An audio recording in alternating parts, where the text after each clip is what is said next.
kapal menyelusuri ruang dan lingkup di beberapa daerah di Kedah termasuk pedalaman Sik dan Alustar, turun padang bertemu dengan penerima Regional Ramadan Relief Maybank Islamic. Tak ada siapa yang nak tolong.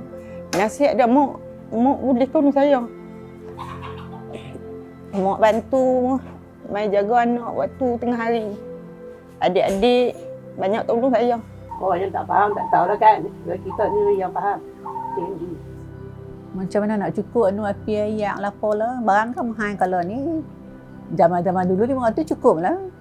Daripada pertemuan bermakna bersama penerima bantuan hinggalah melihat impak yang terhasil. Pengalaman ini mencerminkan kepedulian sebenar Maybank Islamic terhadap komuniti yang disantuni. Keadaan saya, harian saya kan, saya nak juga jadi macam nak juga diri saya ni dengan isteri saya pun nak macam orang lain. Sebab tu saya tetap ni semangat nak buat jugalah. Kalau kata saya tak buat macam tu, tak semangat macam tu, saya tak boleh ke depan lagi. Kerana anak-anak, tengok mata anak-anak ni kan, ada juga walaupun kita tak kuat. Tak kuat sebab kita fikir, apalah nasib aku ni dapat macam ni kan. Tapi kerana anak-anak, kau kuat. Demi anak-anak. Nak beri anak-anak berjaya. Diuji dengan kepayahan yang berat, mereka tetap tabah meneruskan kehidupan. Di saat ruang terasa sempit dan pilihan semakin terbatas, hadirnya Maybank Islamic menyalakan kembali sinar yang hampir terpadam. Dalam dunia perbankan, angka sering menjadi ukuran kejayaan.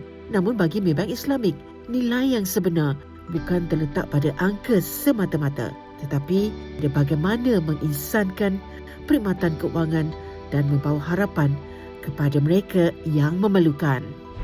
Dari segi kita punya purpose, tujuan kita lakukan perniagaan kita ataupun wujudnya bisnes di Maybank ni adalah kita panggil humanizing financial services, iaitu menginsankan perbankan.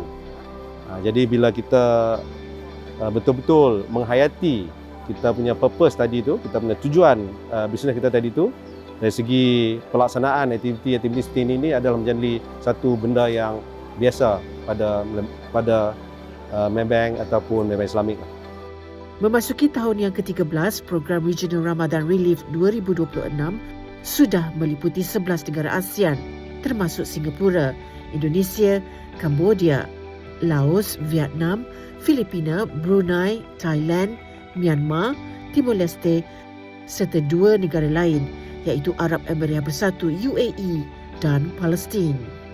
Inisiatif impak sosial ini adalah kerjasama dengan NGO tempatan yang giat menjejaki mereka yang memerlukan. Apabila korporat membantu menghulurkan bantuan secara tidak langsung, ini akan meringankan beban-beban.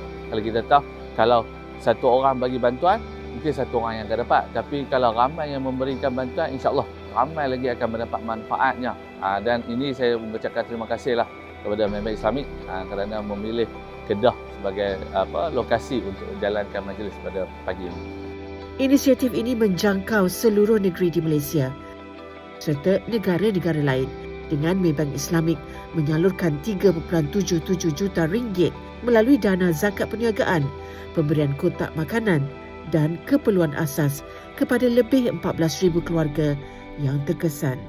Maka ini mencatatkan belanjawan CSR terbesar untuk program ini sejak 2013, membuktikan komitmen dan menyalakan harapan serta senyuman Ramadan. Makcik terima kasihlah kepada Maybank Islamic bantu bulan puasa ni. Lepas tu bagi makanan bulan puasa ni, terima kasih banyak-banyak lah. Saya tahu saya akan dapat kotak makanan daripada